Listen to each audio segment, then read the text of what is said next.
fuerte conflicto en el que los autonomistas, hoy ya independistas, que han sido reconocidos por la Federación Rusa como dos repúblicas, sufrían un acoso permanente de las tropas ucranianas y de los grupos neonazis que son paramilitares del gobierno ucraniano.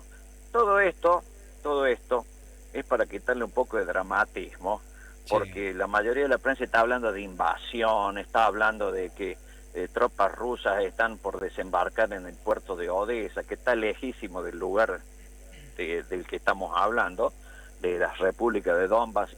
Es una acción quirúrgica como las que ha realizado Estados Unidos en algunos países para eliminar la posibilidad de tener una sorpresa de un ataque de gran magnitud. Por supuesto que esto no hay que tampoco quitarle la importancia que tiene esta acción militar, pero evidentemente que ha sido una acción de tipo que se denomina militarmente quirúrgica, que le elimina a las Fuerzas Armadas ucranianas, porque los atacados no fueron las ciudades, fueron atacados puntos neurálgicos militares. Le hace aeropuertos, le hace bases de comandos, lugares de comando de comunicación, que es lo que hoy en día se destruye eso y no se puede realizar un conflicto en serio, y obliga entonces a un cambio de situación. Es muy importante lo que está ocurriendo y evidentemente que más allá de todas los distintos intereses que están en juego, porque hay numerosos intereses en juego allí, no solamente el de la Federación Rusa, el de los independentistas, de los propios ucranianos, que prácticamente están en un segundo plano dentro de este conflicto, está la gran lucha entre Estados Unidos y Rusia y China. Y en ese aspecto,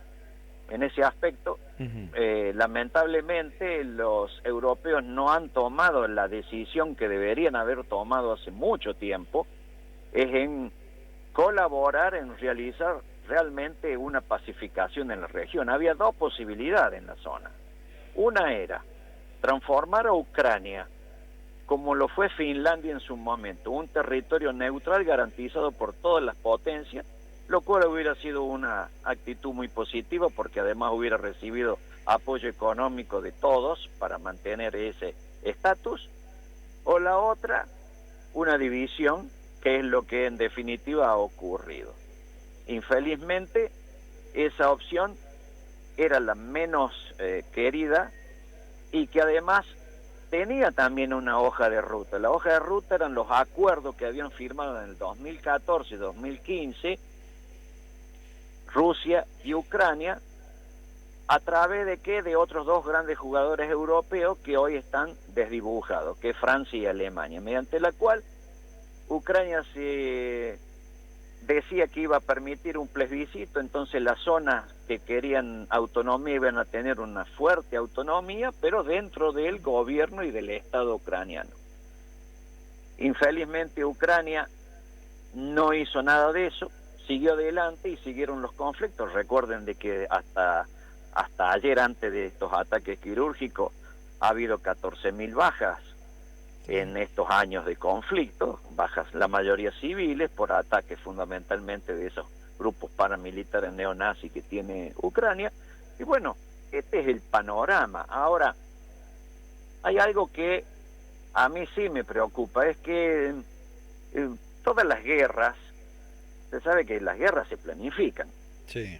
Y cuando se planifican, tiene sus objetivos y tiene sus distintos escenarios. Pero recuerdo que el von Clausewitz, el mayor teórico de la guerra, un alemán famoso que creó toda una doctrina, dijo: todos los planes previos cuando se inicia la guerra, todos se tiran al tacho de basura. ¿Por qué? Porque cambian todos los escenarios. O sea, eso es lo preocupante de ahora, porque hay que ver cómo son las reacciones de distintos jugadores, Es evidente que Estados Unidos militarmente no va a intervenir, acaba de denunciar de que va a aumentar las sanciones, eso y decir que no van es absolutamente lo mismo. Y los europeos también en conjunto también dicen lo mismo, que van a incrementar las sanciones a Rusia, sanciones que ya hasta ahora no han hecho ningún efecto, así que incrementarlas más tampoco va a aumentar esa posibilidad. Lo que sí en el interín va a haber serios remesones económicos. Claro. Ya se están viendo con las caídas de las bolsas, ya se está viendo con el incremento del gas y el petróleo. ¿Y quiénes son los que más van a sufrir esto? Y los europeos. Esos mismos europeos que no quisieron garantizar el cumplimiento de los acuerdos de Minsk, lamentablemente porque el precio del gas se ha disparado un 33%, el petróleo superó los $100, y todo eso a un continente que no produce, que es dependiente de la energía, no solamente de Rusia, sino de Arabia Saudita, del mismo Estados Unidos que le vende, y de otros proveedores africanos, va a sentirse fuertemente resentido en sus economías nacionales y en la proyección futura, porque eso incrementa los costos de todos. Bueno, Ahora, ese Carlos, es el panorama actual, sí. Carlos, digo, preguntarle, porque obviamente estamos en este mundo tan globalizado y además estamos viendo imágenes y nos llenan de información. Digo, ¿cómo afecta o cómo puede llegar a afectar a la Argentina? ¿En qué posición está la Argentina? Bueno, nada de lo que ocurre en el mundo no nos deja de afectar, eso es hoy en día es claro, ¿no? Se acabó este asunto de vivir lejos y no me afecta en nada. Sí, sí. En ciertos aspectos nos va a afectar económicamente porque van a aumentar los precios de los productos que adquirimos, va a haber mayores remesones con el tema de las divisas, va a haber por otro lado alguna posibilidad, porque los commodities también han aumentado todos, Claro, el sí. trigo, el girasol, un montón de productos que también elaboramos nosotros se han elevado, eso también por otro lado. O sea, en la balanza, fíjense que siempre la Argentina ha salido favorecida cuando ha habido conflictos internacionales, ¿no? Al ser proveedora de alimentos y de materias primas. Claro. Pero bueno, es un panorama, reitero, que ya estaba bastante claro de cómo podía ser. Y Putin cruzó el Rubicón cuando dijo, reconozco estas dos repúblicas, claro. y allí se acabó toda la discusión. Ahora, licenciado, se hablaba del tema del precio del barril de petróleo, que había subido a $100. Digo, sí. ¿Esto puede afectar el precio de combustible a nivel global? ¿Podemos empezar a ver algún cambio? Se lo pregunto, ¿no? Desde total desconocimiento, que mañana nos enteremos que hay un cambio en el precio del litro de nafta, que nos puede pasar acá, en La Rioja, en Argentina, digo, en todo el mundo. ¿Esto puede suceder? En todo el mundo. Pero también fíjese que casualidad, también nos beneficia porque es más, digamos, más económicamente efectivo la producción de vaca muerta, que es una producción no tradicional, que es la del fracking, y que decían los técnicos que por debajo de los $90 era totalmente antieconómica la producción. Bueno, superado los $100, evidentemente que también vaca muerta adquiere un mayor valor económico para todas las empresas petroleras que están operando ahí, y también para el país para recibir divisas. O sea, una de cal y una de arena siempre en la historia, nunca hay que verla linealmente o blanco-gris. Carlos, yo te iba a preguntar, porque esta mañana, escuchando algunos medios nacionales, algunos críticos, otros no tanto, con respecto a la postura que había tenido Argentina ante esta situación. Digo, y hablaban de no malvinizar la situación. ¿A qué se refieren con esto, Carlos? ¿No malvinizar? Sí. Bueno, la verdad que algunos tienen una capacidad de ingenio increíble.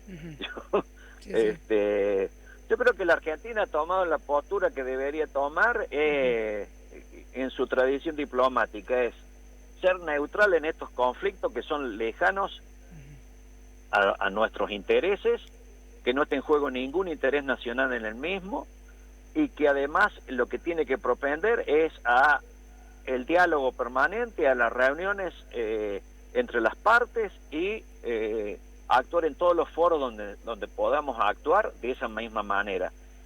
Como así lo han hecho Brasil, ha pedido lo mismo, etcétera. No ser parte o partícipe de alguno de los bandos que en este momento están en discusión, en enfrentamiento, porque eso no nos saca ningún beneficio de inventario para nosotros y sí nos crea un conflicto a corto plazo, porque algunos de los dos bandos tenemos que negociar y hacer negociaciones económicas, y plantearnos de esa otra forma nos lleva a que eliminemos una de las aristas de la economía en la que bien podemos vender nuestros productos. Hoy en día los europeos no van a vender fruta a Rusia. ¿Y por qué entonces no vamos a vender nosotros fruta a Rusia, por ejemplo? Si nos ponemos en súper puristas. Es algo para analizarlo. Ahora esos términos de malvinizar, yo creo que eso es forzar una idea. Me parece que no tenemos absolutamente nada que ver en ese aspecto. No, quizás se lo quiera mostrar como que si apoyamos a la decisión rusa sería como decir, bueno, estamos de acuerdo con o digamos, los ingleses encuentran un argumento para decir, bueno, nosotros decimos lo que reconocemos que los pobladores de ahí lo que dicen tienen razón, pero eso es un esforzamiento de una idea. Nosotros tenemos otras cualidades que presentar de cuáles son nuestras reales capacidades de por qué las Malvinas son argentinas.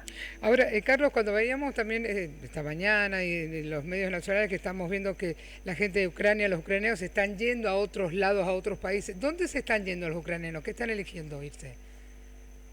Y los ucranianos no se olviden de que hace 8 años que están en una cuasi guerra civil. Hace 8 años que hay una gran diáspora de ucranianos. Hace pocos días atrás hubo casi un pedido de 1 millón de ucranianos del Donbass, o sea, de la República Independentista, queriendo retirarse del Donbass e ingresar a territorio ruso. Y del otro lado, muchos ucranianos se pasan al territorio polaco. Y esa es otra cosa, ¿no? Porque cuando nosotros hablamos de esos territorios de Ucrania, de Polonia, de Lituania, hacemos un ejercicio mental creyendo de que eso es igual que el territorios nacionales de América del Sur, y no es así. Esos territorios han pasado y cambiado de mano en los últimos 5 siglos de una forma impresionante. En algunos momentos Ucrania era más importante que Rusia, luego Rusia fue más importante que Ucrania, luego Polonia tomó parte de Ucrania, y así es una historia muy sangrienta la europea, y que por supuesto se ha dejado muchos odios, y que se siguen manteniendo, y ahí se ve porque el sector separatista, que ahora ya se han transformado en repúblicas independientes, aunque no van a ser reconocidos por las Naciones Unidas, pero hay 20 países que no están reconocidos por las Naciones Unidas, son países, porque no son reconocidos por todos los estados, forman parte del sector ruso puro. Y hay otros sectores, por ejemplo, el ucraniano cerca de Polonia, que esos fueron territorios polacos que después de la Segunda Guerra Mundial Stalin se los dio a Ucrania, y a Ucrania, para resarcirle de esos territorios, le dio territorio de Alemania, y estamos hablando de hace 70 años. Y bueno, ese es la Europa histórica, ¿no? Una historia de sangre permanente, de conflicto permanente, de muchos odios, porque recuerden, en la década del 90, hace apenas 30 años atrás, la ex Yugoslavia, que se transformó hoy en día en 5 países, sí, la guerra espantosa que llevaron en masacres y limpiezas étnicas, que nadie pensaba que en pleno siglo XX iban a ocurrir limpiezas étnicas en Europa después de lo que hizo el nazismo. Sin embargo, se hizo limpiezas étnicas. Hoy en día hay juicios todavía contra criminales de lesa humanidad que han asesinado a miles por pertenecer a una religión o a un grupo étnico en Europa. Licenciado, yo por último preguntarle, ¿por cuánto tiempo cree que se pueden extender estos ataques? ¿Ya se hizo lo que quirúrgicamente, como bien dice usted, había que hacer? ¿O podemos ver que a lo largo de estos días, de estas próximas semanas, se continúan realizando bombardeos y ataques, ya sea de Rusia hacia Ucrania o en su efecto de Ucrania hacia las tropas rusas? Mire, yo creo que los objetivos cuando se hace ese tipo de ataques son de muy corta duración. Segundo, no creo que Ucrania esté ni en capacidad ni tampoco en posibilidad de sostener un supuesto contraataque contra tropas rusas. Llega a ser eso y es definitivamente su final.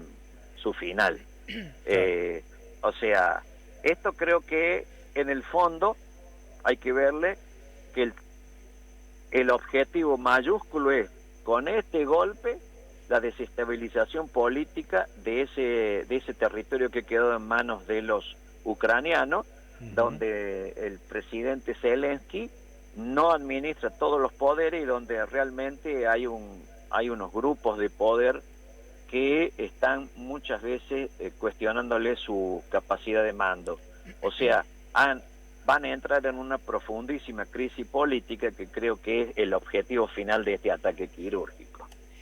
Licenciado, muchas gracias por estos minutos. Ha sido usted muy amable y seguramente a lo largo de los próximos días vamos a seguir charlando. Le enviamos un fuerte abrazo. Muchísimas gracias a ustedes. Que tengan muy buen día y saludo a la audiencia. Muchas gracias, igualmente por usted. Que tenga buen resto de jornada. Bueno, hasta allí la palabra del licenciado Carlos Pereira Mele, analista internacional, charlando con nosotros un poquito de lo que es sobre este conflicto entre Rusia y Ucrania, estos bombardeos. Bueno, a ver, tiene una postura por ahí